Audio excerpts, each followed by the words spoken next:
तो hi friends, आज हम लोग बात करने वाले हैं पॉलिटिकल साइंस मेजर पेपर 10। ठीक है, एसकेएमयू दुमका यूनिवर्सिटी। और ये सेमेस्टर 5 में मेजर पेपर 10 रहता है ना।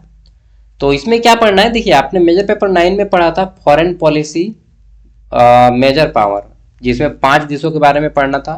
सॉरी, 3 देशों के बारे में, चाइना, अमेरिका और रूस। अमेरिका, चाइना और रूस के बारे में आपने पढ़ा था कि उन लोगों की विदेश नीति कैसी है। ठीक है, मेजर पेपर 9 में। और सेम उसी का ही रूप आपको भारत के परिप्रेक्ष्य में पढ़ना है। फॉरेन पॉलिसी यानी कि विदेश नीति किसका किसका, तो भारत के संदर्भ में इंडियाज फॉरेन पॉलिसी, भारत की विदेश नीति के बारे में इसमें आपको पढ़ना है कि भारत जो है विदेश देशों के खिलाफ किस तरह से अपने आप को तैयार कर रहा है। ठीक है, ये यूनिट कौन कौन सा है, तो बेसिक डिटर्मिनेंस क्या क्या है आपका, हिस्टोरिकल, ठीक, जियोपॉलिटिकल, इकोनॉमिक एंड स्ट्रेटेजिक, ठीक, principle and objectives of India's foreign policy, India's policy toward her neither China and Pakistan, Bharat China और पाकिस्तान को लेकर क्या सोचता है। ठीक है, भारत के लोग क्या सोचते हैं, भारत की गवर्नमेंट क्या सोचती है, क्या एक्शन लेते हैं हम लोग रूस और अमेरिका के परिप्रेक्ष्य में क्या समझते हैं, मतलब रूस और अमेरिका के साथ हमारा कनेक्शन कैसा है, इन दोनों देशों के साथ कनेक्शन कैसा है। ठीक है, इंडिया का जो पॉलिसी है नॉन अलाइंड मूवमेंट था, मैंने आपको बताया था मेजर पेपर 9 में कि जब पूरी दुनिया दो विश्व युद्ध जब चल रहा था, शीत युद्ध, तो एक मैक्सिमम कंट्री अमेरिका के साइड में था और मैक्सिमम कंट्री रूस के साइड में था। और कुछ कुछ कंट्री थे जो कि ना अमेरिका के साइड में ना रूस के साइड में, वो थे अपना नॉन अलाइड मूवमेंट बनाए थे, गुट निरपेक्ष संघ, जिसको नाम बोला गया था NAM, नॉन अलाइड मूवमेंट। तो भारत भी उनमें से एक था। ठीक है, तो उसके बारे में पढ़ना है। India's approach toward major global issue, तो भारत का क्या परिप्रेक्ष्य है, विचार है वैश्वीकरण के ऊपर, ठीक, टेररिज्म के ऊपर और एनवायरनमेंट जो पॉल्यूशन हो रहा है इसके ऊपर। ठीक है, ग्लोबलाइजेशन हो गया, इसमें हम लोग और भी बोल सकते हैं कि ग्लोबल वार्मिंग, ठीक है, जो विश्व का तापमान बढ़ रहा है। Next, India and emerging power, तो भारत भी एक महाशक्ति बन रहा है धीरे धीरे, इसके पीछे हमारा क्या विचार है, आपका क्या विचार है, ये बताना है। चलिए तो शुरू करते हैं। ठीक है, हालांकि आप चाहे तो यहाँ पे 1 मार्क्स वाले क्वेश्चन है, आप इसको पढ़िए। ठीक है, 1 मार्क्स वाले क्वेश्चन पढ़ लीजिएगा, सब इजी इजी है। बाकी मैं सभी क्वेश्चन दिखाने के लिए बोला हूँ तो दिखाऊंगा ही। क्वेश्चन है, भारत की विदेश नीति क्या है, तो अन्य देशों के साथ भारत का संबंध कैसा है, इसी को पढ़ते हैं हम लोग भारत की विदेश नीति में। ठीक है, नेक्स्ट है main M of Indian foreign policy, तो भारत की विदेश नीति का मुख्य उद्देश्य क्या है, राष्ट्रीय हित और शांति। हम लोग का एक नाता है, शुरू से हम लोग बोलते हैं कि जियो और जीने दो, क्या बोलते हैं, जियो और जीने दो, ये भारत की विदेश नीति का मुख्य आधार है। ठीक है भाई, जियो और जीने दो, तुम भी जियो हम भी जिएंगे। नेक्स्ट, भारत की विदेश नीति का मुख्य आधार क्या है, main basis of India's foreign policy, तो भारत की विदेश नीति का मुख्य आधार है पंचशील। ठीक है, ये चीन के साथ पंचशील समझौता जो हुआ था वो चीन के साथ हुआ था। 5 गो टॉपिक था और इन 5 मुद्दों पे भारत और चीन आपस में क्या किए थे, हस्ताक्षर किए थे। ठीक है, वो अभी हम लोग आगे जाके पढ़ेंगे। और 1954 में हुआ था पंचशील समझौता, भारत और पाकिस्तान के बीच में। ओके, नेक्स्ट, पंचशील समझौता कब हुआ, 1954 में। उस समय प्रधानमंत्री नेहरू जी थे। विदेश नीति को प्रभावित करने वाला ऐतिहासिक तत्व क्या है, तो स्वतंत्रता आंदोलन का अनुभव। ठीक है, स्वतंत्रता आंदोलन का अनुभव। नेक्स्ट, भौगोलिक तत्व का प्रभाव क्या है, तो पड़ोसी देशों से संबंध हमारा भौगोलिक तत्व का क्या है, प्रभाव। भौगोलिक तत्व का प्रभाव, पड़ोसी देशों के साथ हमारा संबंध कैसा है। भौगोलिक तत्व माने जिन देशों के साथ हमारा बॉर्डर टच करता है, चाहे वो जल के माध्यम से टच करता हो या फिर स्थल के माध्यम से। अब हवा के माध्यम से तो टच करेगा नहीं, ठीक है, हालांकि हवा के माध्यम से भी टच करता है। ठीक है, जब एरोप्लेन वगैरह उड़ता है तो उसका भी एक लाइनिंग रहता है। ठीक है, तो हम लोग जनरली जल और स्थल दो को मानते हैं। तो जितने भी हमारे पड़ोसी देश हैं उसके साथ संबंध कैसा है भौगोलिक दृष्टिकोण से। आर्थिक तत्व क्यों महत्वपूर्ण है, आर्थिक तत्व मतलब इकोनॉमिक वाले। ठीक है, व्यापार और विकास के संबंध में जानेंगे। रणनीतिक तत्व का क्या अर्थ है? स्ट्रेटेजिक डिटर्मिनेंट, इसमें आपको जानना है सुरक्षा नीति के बारे में। ठीक है, यूनिट 2 में है, sorry, India and neighbour and major power. ठीक है, सॉरी यार, अचानक से डकार आ रहा है। भारत का सबसे बड़ा पड़ोसी देश कौन सा है? इंडिया लार्जेस्ट नेगबोर, तो चाइना जो है भारत का सबसे बड़ा पड़ोसी देश है। आपको मालूम है? हाँ, गलत बात, चाइना नहीं है। सबसे बड़ा पड़ोसी देश चीन है, लेकिन बोलेगा कि सबसे ज्यादा बॉर्डर किसके साथ शेयर करता है, तो बांग्लादेश के साथ। ठीक है, बॉर्डर शेयर की बात नहीं हो रहा है, यहाँ पे पूछा जा रहा है कि सबसे बड़ा पड़ोसी देश, तो सबसे बड़ा पड़ोसी देश हमारा चाइना है, लेकिन सबसे ज्यादा बॉर्डर शेयर तो बांग्लादेश के साथ करते हैं। ठीक है, यहाँ पे बॉर्डर वाली बात नहीं है। भारत पाक संबंध किस मुद्दे से प्रभावित है? तो भारत और पाकिस्तान अक्सर कश्मीर के मुद्दे पे लड़ते हैं। ठीक है, भारत चीन युद्ध कब हुआ था? तो 1962 में भारत और चाइना के बीच में युद्ध हुआ था। आपको मालूम होगा कि चाइना के वॉर में भारत की हार हुई थी। ठीक है, भारत चीन सॉरी भारत और अमेरिका का संबंध किस क्षेत्र में मजबूत है? तो व्यापार और रक्षा के क्षेत्र में हम लोग अमेरिका के साथ अच्छा रिलेशन बना हुआ है। ठीक है, नेक्स्ट, भारत रूस संबंध किस पर आधारित है? तो भारत और रूस का जो संबंध है वो किस पर आधारित है? रणनीतिक सहयोग पे। ठीक है, अगला जाता है गुट निरपेक्षता का अर्थ क्या है? Meaning of non alignment. तो गुट निरपेक्ष का अर्थ है किसी भी सैन्य गुट में शामिल न होना। ठीक है, किसी भी सेना के गुट में शामिल ना होना, मतलब ना हम अमेरिका के साइड से लड़ेंगे, ना हम सोवियत संघ यानी कि रूस के साइड से लड़ेंगे, हम किसी के साइड से नहीं लड़ेंगे, हम अपना एक अलग रहेंगे, उसी को बोलते हैं गुट निरपेक्ष। गुट निरपेक्ष आंदोलन के प्रमुख नेता कौन थे? तो हमारे यहाँ से नेहरू जी थे, नासेर थे, टीटो थे। ठीक, ब्राजील और अलग अलग देशों से आए हुए थे। भारत ने गुटनिरपेक्ष नीति कब अपनाई? तो शुरू से ही 1947 से ही भारत जो है गुटनिरपेक्ष नीति को अपना रहा है। गुटनिरपेक्ष का मुख्य उद्देश्य क्या था? मेन एम ऑफ नाम स्वतंत्र विदेश नीति, हम किसी भी देश के साथ पक्षपात नहीं करेंगे, ये था हमारा। ठीक है, वैश्वीकरण क्या है? तो संपूर्ण विश्व को एक बाजार के रूप में, जहाँ पे कोई भी देश किसी दूसरे देश में जाकर अपना सामान बेच सकता है या खरीद सकता है। हम चाहे तो किसी भी देश से अपना सामान खरीद सकते हैं और किसी भी देश में जाके अपना प्रोडक्ट सेल कर सकते हैं। इसी को बोलते हैं वैश्वीकरण, यानी कि जो सीमा है, देश की सीमा पूरे विश्व तक फैल जाए। ठीक है, व्यापार के दृष्टिकोण से। चलिए, अगला जाता है आतंकवाद। आतंकवाद पर भारत की नीति क्या है? इंडिया स्टैंड क्या है ऑन टेररिज्म? तो कड़ा विरोध कर रहा है भारत आतंकवाद का। पर्यावरण मुद्दे पर भारत का रुख क्या है? तो पर्यावरण भारत कैसा रुख अपनाया है? India stand on environment sustainable development, सतत विकास, मतलब ऐसा विकास हम लोग चाहते हैं जिससे हमारा भी फायदा हो और आने वाले हमारा जो जनरेशन है, नेक्स्ट जनरेशन, ठीक है, उसका भी फायदा हो। ठीक है, मतलब आने वाली जनरेशन पे कोई नुकसान ना पहुंचे और हमारा भी फायदा हो, इसी को सतत विकास बोलते हैं। ठीक है, नेक्स्ट, भारत को उभरती शक्ति क्यों कहा जाता है? Why India is emerging power. तो भारत को एक उभरती वैश्विक शक्ति कहा जाता है क्योंकि भारत की आर्थिक और सामरिक विकास हो रहा है तेजी से। और हम लोग ये भी बोल सकते हैं कि भारत का जो जनसंख्या है, विश्व का सबसे बड़ी जनसंख्या है और पूरे विश्व की जितनी देशों की आबादी है उससे ज़्यादा हमारे यहाँ पे तो युवा है, युवा। ठीक है, तो हम लोग बोल सकते हैं कि हम लोग जो है आने वाले समय में एक विश्व का अमेरिका, रूस, चाइना जैसा हम लोग पावर बनेंगे। ठीक है, मेजर पावर। चलिए, पॉलिटिकल साइंस का स्टूडेंट है तो आपको मेजर पावर समझ में आ रहा होगा। अब आता है हमारा यहाँ पे यूनिट 1 से very long answer type question answer.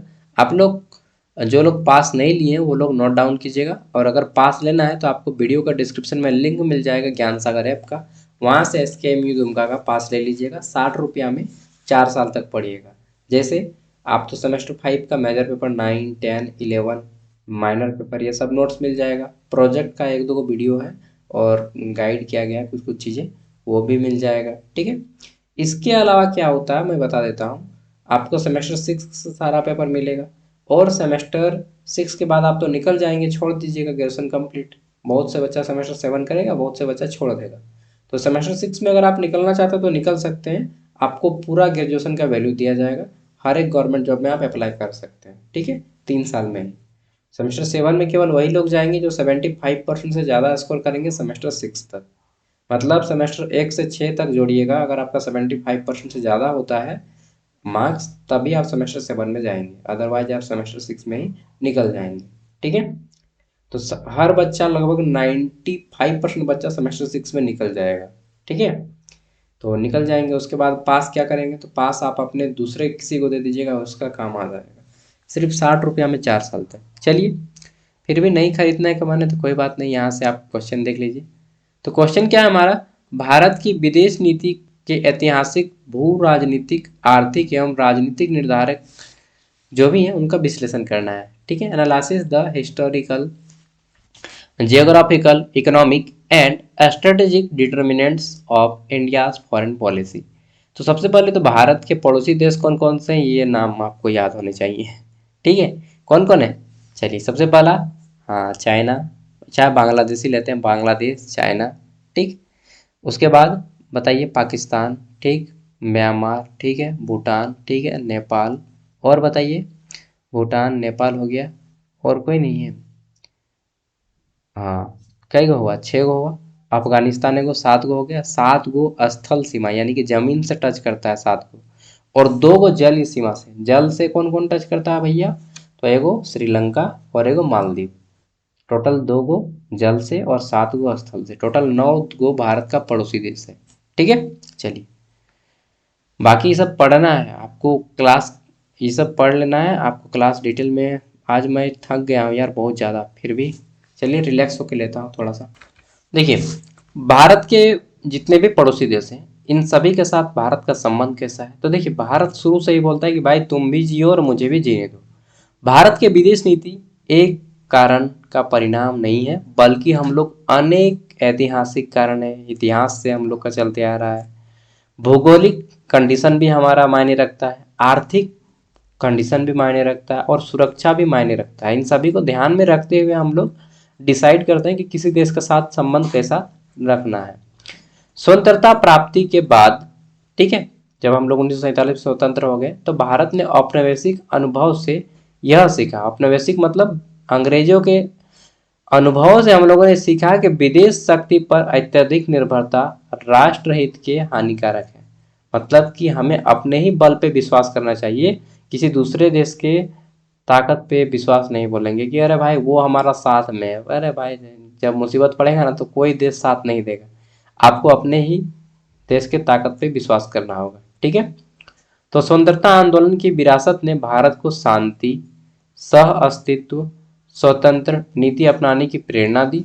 Gandhi ji ने अहिंसा का सिद्धांत, नेहरू ने अंतर्राष्ट्रीय असहयोग के विचार विदेश नीति के मूल आधार बने, और भू राजनीतिक स्थिति की अत्यधिक महत्वपूर्ण है, ठीक है। भू राजनीति मतलब हमारा जमीन, भारत एशिया के मध्य में स्थित है, कहाँ पे, मध्य में, और उसके पड़ोसी देश में चीन, पाकिस्तान जैसे संवेदनशील राष्ट्र भी हैं, जो अक्सर हम लोग को पीछे से क्या बोलते हैं वो होता है ना कि खुजलाते रहता है इन लोग भारत को ना, तो भारत भी कभी कभी मार देता है, टांग मार देता है, जैसे नहीं होता है कि गाय सब रहता है और पीछे में कौवा सब आके बैठ जाता है, तो ठीक है पूंछ पकड़ता है, कभी कभी देखेंगे तो मारता है एक लात कौवा को ठीक है, फिर भी नहीं चेतता है। तो हिमालय की सीमाएं हैं, हमारी समुद्री सीमाएं हैं, हिंद महासागर की राजनीतिक है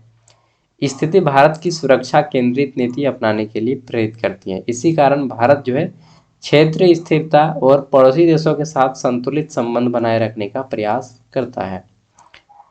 आर्थिक निर्धारक भी हैं, कौन कौन है, तो आर्थिक, क्या हुआ रे भाई, आर्थिक निर्धारक भी विदेश नीति का दिशा तय करते हैं। विकासशील देश होने के कारण भारत को व्यापार, तकनीक और निवेश की आवश्यकता रही है, ठीक है। एक आर्थिक निर्धारक भी है कि भाई बिजनेस कैसे चलेगा, किस देश के साथ कैसा संबंध है हमारा बिजनेस का, व्यापार का, ठीक है। तो नीति दिशा तय करते विकासशील देश होने के कारण भारत को व्यापार, ठीक, तकनीक और निवेश की आवश्यकता रही है। इसलिए उसने बहुपक्षीय सहयोग, वैश्विक व्यापार और आर्थिक कूटनीति को महत्व दिया। उदारीकरण के बाद, उदारीकरण मतलब ग्लोबलाइजेशन, जहाँ पे कोई भी देश किसी भी देश में जाके सामान बेच सकता है, ठीक है। तो वैश्वीकरण के बाद, वैश्वीकरण का ही दूसरा नाम उदारीकरण है, इंग्लिश में ग्लोबलाइजेशन बोलते हैं। क्या बोलते हैं? ग्लोबलाइजेशन। तो ग्लोबलाइजेशन के बाद आर्थिक संबंध विदेश नीति का प्रमुख साधन बन गया, यानी कि विदेश नीति रखना है तो आर्थिक संबंध रखना ही पड़ेगा, ठीक है। रणनीतिक दृष्टि से भारत अपनी संप्रभुता और सुरक्षा को सर्वोच्च प्राथमिकता देता है कि भाई हम संप्रभुत्व हैं और हम सुरक्षित हैं, इसको सबसे फर्स्ट प्रायोरिटी देंगे। बिजनेस हो गया चाहे बाकी चीजें सेकेंडरी है हमारे लिए, ठीक है। तो परमाणु नीति, रक्षा का सहयोग और समुद्री सुरक्षा इसी का परिणाम है। भारत संतुलित शक्ति नीति अपनाता है ताकि किसी एक गुट पर निर्भर न रह पड़े, ठीक है। अतः भारत की विदेश नीति आदर्शवाद और यथार्थवाद का मिश्रण है, यानी कि हम लोग जो है आदर्श भी मानते हैं और प्रैक्टिकल लाइफ को भी मानते हैं कि बेटा केवल आदर्श रहेंगे, आदर्श बन के रहेंगे तो काम नहीं चलेगा, जो रियलिटी में होता है उसको भी ध्यान में रखना है कि अपना पावर भी बढ़ाते जाना है, ठीक है। ऐतिहासिक अनुभव और भौगोलिक स्थिति, आर्थिक आवश्यकताएं, ठीक है, और राष्ट्र की सुरक्षा पर आधारित है हमारी विदेश नीति। तो बहुत सारा कुछ इसमें टर्म्स कंडीशन है। भारत की विदेश नीति के संबंध, सॉरी, भारत के विदेश नीति के सिद्धांत और उसके उद्देश्य क्या क्या है विस्तार से बताइए, ठीक है। चलिए, तो ये बहुत छोटा सा क्वेश्चन है। नेक्स्ट, पंचशील सिद्धांत का महत्व और प्रभाव ये बताना है। देखिए ये इंपॉर्टेंट क्वेश्चन है। पंचशील सिद्धांत तो 1954 में हुआ था भारत और चाइना के बीच में, ठीक है। और इसमें बोला गया था भारत और चाइना कि भाई हम लोग ना भारत चीनी भाई भाई बन के रहेंगे, और 5 गो सिद्धांत पे हस्ताक्षर हुआ, 5 गो टॉपिक पे, कि ये देखिए टॉपिक यहाँ पे लिखा गया 5 गो टॉपिक, ठीक है। कि एक दूसरे देश की अखंडता और संप्रभुता का सम्मान करेंगे, पहला, ठीक है। दूसरा, आक्रमण नहीं करेंगे कोई भी देश, ना भारत चीन को आक्रमण करेगा ना चीन भारत को आक्रमण करेगा। तीसरा, आंतरिक मामलों में कभी हस्तक्षेप नहीं करेंगे कि भारत तुम आपके अंदर के देश अपने उसके राज्य में क्या हो रहा है चीन भी नहीं बोलेगा, ना चीन के राज्य में क्या हो रहा है ये भारत बोलने जाएगा, ठीक है। ऐसा नहीं करेंगे। पांचवा है समानता और पारस्परिक लाभ और शांतिपूर्ण सहअस्तित्व बनाए रखेंगे। लेकिन चाइना जो है ये रूल रेगुलेशन फॉलो नहीं किया और 1954 में हम पे अटैक, सॉरी 1962 में हमें अटैक करता है। 1954 में हम लोग पंचशील समझौता लेते हैं, लेकिन 1962 में अटैक कर देता है। उस समय पे प्रधानमंत्री कौन थे? नेहरू जी ही थे, ठीक है। आगे देखते हैं। इन सिद्धांतों का मुख्य उद्देश्य अंतर्राष्ट्रीय संबंधों को शक्ति और राजनीति के बजाय नैतिकता और सहयोग के आधार पर स्थापित करना था, ठीक है। स्वतंत्रता प्राप्ति के बाद भारत ने औपनिवेशिक मतलब अंग्रेजों का शोषण का अनुभव किया था, इसलिए उसने विश्व व्यवस्था का समर्थन किया जिसमें से राष्ट्र समान हो। पंचशील ने छोटे और विकासशील देशों को यह विश्वास दिलाया कि वे भी बिना भय के स्वतंत्र नीति बना सकते हैं, लेकिन ये नीति फॉलो नहीं किया, ठीक है। शीत युद्ध के समय विश्व 2 गुटों में बंट गया था, एक अमेरिका का साइड में, एक रूस के साइड में। परंतु भारत ने पंचशील के माध्यम से गुट निरपेक्ष को मजबूत किया, ठीक है। इसने एशिया और अफ्रीका के देशों में भारत की प्रतिष्ठा बढ़ी और भारत शांतिपूर्ण राष्ट्र के रूप में हम लोग आगे आए। हालांकि 1962 में भारत और चीन का युद्ध होता है। इन सिद्धांतों की चुनौती दी गई, मतलब सिद्धांत को तोड़ दिया गया। फिर भी पंचशील का महत्व समाप्त नहीं हुआ। आज भी अंतर्राष्ट्रीय कानून, ठीक है, संयुक्त राष्ट्र के सिद्धांत और शांति सह अस्तित्व की अवधारणा इन्हीं विचारों पर आधारित है।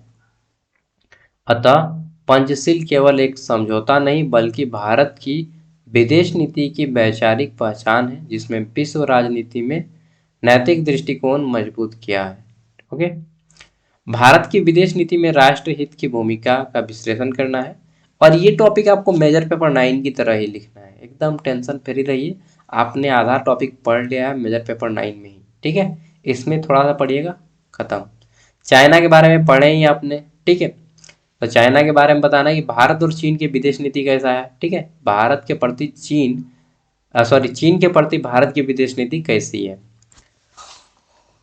तो हम लोग एक ही चीज जानते हैं, चाइना के मालवा आइटम बवाल बना चला तो शाम तक, नहीं तो शाम तक।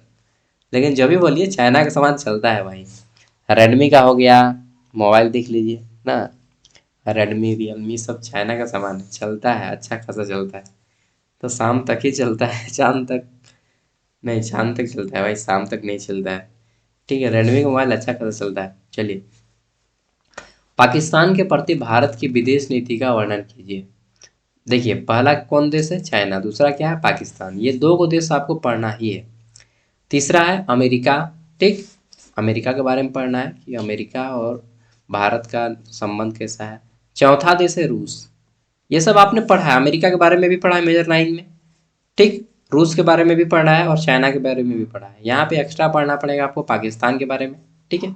और कुछ कुछ पड़ोसी देश आपने याद कर लिया होगा, मैंने अभी 9 वो पड़ोसी देश बताया उसके बारे में। गुटनिरपेक्ष के बारे में मेजर पेपर 9 में भी पढ़ा था, इसमें भी पढ़ना है, ठीक है। मतलब पेपर आसान है। हाँ, गुटनिरपेक्ष आंदोलन में भारत की भूमिका का मूल्यांकन करें। तो आपको मालूम है कि जब गुटनिरपेक्ष का मतलब बन रहा था ये संगठन, उस टाइम से ही भारत इसका सपोर्ट कर रहा है। तो भारत गुटनिरपेक्ष आंदोलन संस्थापक देशों में से एक था। इसकी स्थापना में उसकी भूमिका अत्यंत महत्वपूर्ण रही है। पंडित जवाहरलाल नेहरू ने मिस्र के नासेर, मिस्र देश का नासेर जो वहाँ के प्राइम मिनिस्टर थे, यूगोस्लाविया के टीटो, ये वहाँ के प्राइम मिनिस्टर थे, के साथ मिलकर इस आंदोलन की नींव रखी। इसका उद्देश्य शीत युद्ध की शक्ति राजनीति से दूर रहकर विश्व की शांति को बढ़ावा देना, ठीक है। भारत ने गुटनिरपेक्ष देशों को एकजुट करने में नेतृत्व प्रदान किया और उसने उपनिवेशवाद के विरुद्ध, मतलब जिस टाइम पे पूरी दुनिया 1945 से 1991 के बीच में शीत युद्ध चल रहा था, पूरी दुनिया दो भागों में बंट गई थी, उस टाइम पे भारत शांति का दूत बना, ठीक है। समर्थन किया हम लोग शांति का, और संयुक्त राष्ट्र ने विकासशील देशों की आवाज़ को मजबूत किया। क्योंकि भाई हम लोग का खाने का वहाँ पे लाला पड़ा है ना, खाने को रोटी नहीं, और वहाँ पे लड़ने जाएंगे यार, पागल तो नहीं है। नेक्स्ट, शीत युद्ध के बाद गुटनिरपेक्ष की क्या प्रासंगिकता है। देखिए, जब 1991 ये शीत युद्ध बना था गुटनिरपेक्ष के समय, लेकिन जब गुटनिरपेक्ष खत्म हो जाता है 1991 में, सोवियत संगठन का विघटन होता है और रूस देश बनता है, तो क्या शीत युद्ध के बाद भी आज गुटनिरपेक्ष काम करना चाहिए। बिल्कुल, आज भी काम कर रहा है, ठीक है। वही चीज बताया गया है। 1991 में शीत युद्ध समाप्त हो गया, ठीक है। समाप्त होने के बाद कई विद्वानों ने माना कि गुटनिरपेक्षता की आवश्यकता समाप्त हो गई, क्योंकि अब विश्व में दो गुट नहीं रहे। परंतु वास्तविकता में यह नीति क्या हुआ, तो नीति नए रूप में और भी मजबूत और महत्वपूर्ण हो गई। ओके, भारत की विदेश नीति में गुटनिरपेक्षता के लाभ और सीमाओं का वर्णन करें। भारत की विदेश नीति में गुटनिरपेक्ष कैसे हुआ, इसका लाभ क्या है, ठीक है। गुटनिरपेक्ष से एक क्वेश्चन आएगा ही। अब आता है वैश्वीकरण, वैश्वीकरण के ऊपर भी एक क्वेश्चन आएगा। वैश्वीकरण के प्रति भारत की विदेश नीति क्या है। तो देखिए, वैश्वीकरण मतलब वही है कि भारत भी किसी भी देश में जाकर सामान अपना बेच सकता है और भारत पे भी कोई भी देश आके अपना सामान बेच सकता है। तो हम लोगों ने वैश्वीकरण को 1991 से मानना शुरू किया, और उस समय हमारे भारत के प्रधानमंत्री थे, कौन थे, पीवी नरसिम्हा राव, और वित्त मंत्री थे मनमोहन सिंह, ठीक है। जब 1991 में हम लोग नई आर्थिक नीति अपनाए, कब नई आर्थिक नीति अपनाए, 1991 में। 1991 में हम लोगों ने नई आर्थिक नीति अपनाया, यानी कि भारत में विदेशी व्यापार को समर्थन किया, ठीक है। और ग्लोबलाइजेशन का फंडा अपनाया कि भाई भारत में भी आके आप लोग सामान बेचिए, ठीक है। और इसी को नई आर्थिक नीति कहते हैं, उदारीकरण भी कहते हैं या वैश्वीकरण भी कहते हैं। कब अपनाए हम लोगों ने, 1991 में, ठीक है। आतंकवाद के प्रति भारत की विदेश नीति का मूल्यांकन करना है। नेक्स्ट, पर्यावरण संबंधी मुद्दों पर भारत की विदेश नीति का विश्लेषण कीजिए, ठीक है। वर्तमान में जो हमारा पर्यावरण का समस्या आ रहा है, जैसे कि पर्यावरण प्रदूषण, विश्व का तापमान बढ़ना, और क्या क्या है भाई साहब, और विश्व का तापमान बढ़ रहा है, पर्यावरण का समस्या हो रहा है, ग्लोबल वार्मिंग हो रहा है और ओजोन परत छेद हो रहा है। ठीक है। और बताइए, तो अभी जो है हमारा और एक समस्या आ रहा है, क्या? Cyber crime. ठीक है, तो इन सबको बताना है। चलिए आगे देख लेते हैं। तो यहाँ पे हमारा कंप्लीट हो जाता है। इतना क्वेश्चन कर लीजिए, आपका एग्जाम बहुत अच्छा जाएगा। ऑल द बेस्ट है मेरी ओर से। मेजर पेपर 11 भी जल्दी से लाएंगे और माइनर पेपर हिस्ट्री आप लोग में से मैक्सिमम का है ना, हिस्ट्री का भी अपलोड कर देंगे। ओके मेरे भाई। चलिए भाई बहन जो भी हैं, दोस्त वगैरह सबको ऑल द बेस्ट है। जोहार झारखंड।